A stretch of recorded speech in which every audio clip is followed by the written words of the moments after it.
There's a tremendous uproar going on right now um, about writers and their work. Ronald Dahl, the author of Willy Wonka and the Chocolate Factory and other mostly children's books. It came out a little over a week ago that the publishers, with some quote unquote sensitivity readers, were changing some of his words so that modern audiences would, I guess, not get their feelings hurt. And so words like fat were taken out and so forth and so on. And then just the other day, it came out that the publishers of the Ian Fleming James Bond novels were going to do the same thing. And I, you know, the point I want to make is writers, the talent, all writers, but writers with talent produce works that we enjoy. And usually those writers represent their time and their era.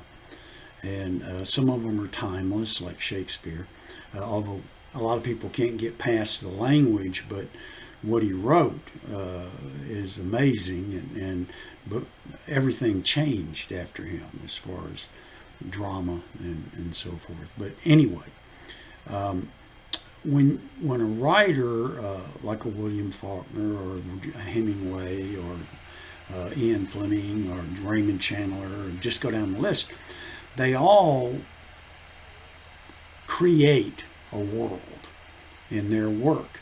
And that world is created by the words that they use. And I know I was reading an interview recently with Raymond Chandler, who wrote the Philip Marlowe novels. And he was saying that he would frequently concentrate on a word until he got the right one to present the right idea, what he wanted to for that moment in his novel and for that character and so forth. So, and of course he was a man with a great talent and a great ability to describe and so forth, and all of these others too. The Willy Wonka and the Chocolate Factory, they made into a phenomenal movie, and then another not so phenomenal movie. But children, including my own, have enjoyed that for years. And then, what was the other one? The Big Peach, the Giant Peach, something like that. But then the Bond novels have created in movies their own milieu, but that's a world that is an amazing world, and if you can look it up, there's an old interview between Ian Fleming and Raymond Chandler that's just a wonderful thing to listen to. It's audio, but it is on YouTube. But you get an idea of what they go through, and then because people have gotten so delicate that they cannot have words. And when I was young, there was the old sticks and stones may break my bones, but names will never hurt me. And I think people have forgotten that. And they want to live in a cocoon with no damage whatsoever. And you can't live life without damage. I mean, it's just, you're going to get hurt if you're living. You're going to get hurt. And hopefully you learn from that and you move on and you get stronger and so forth. But writers are the good ones are wonderful. They create joy for us. They enable us, and some people don't understand this about fiction especially, they enable you to see a world and to go through problems and to learn things. I'm a big Louis L'Amour fan, and I had just gone through a novel of his that takes place, it's all in the 19th century in the West.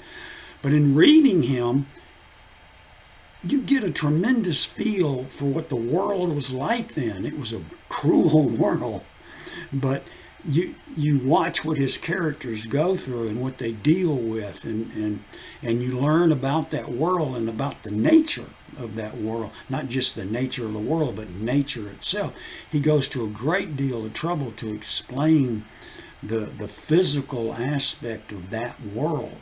But if you try to make him more sensitive, then you're going to lose a lot. And I think people trying to do, and I think of these people trying to be more sensitive are talentless hacks who are envious of the great ability that these writers have. And they are therefore, they're going to change it. You see that with filmmakers a lot.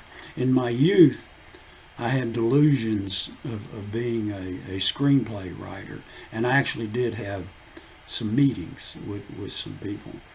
And the thing that drove me nuts was they had no idea. They had money and they had tremendous ability with the camera, but they had no idea about how to create a character, or it had to be written for them and so forth. But then they would change it. And sometimes they did change it for the better. I have to say that.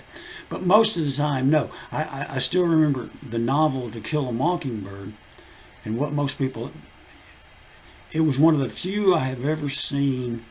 They left some things out and they changed some things, but they absolutely captured the novelist's feel for that world at that time.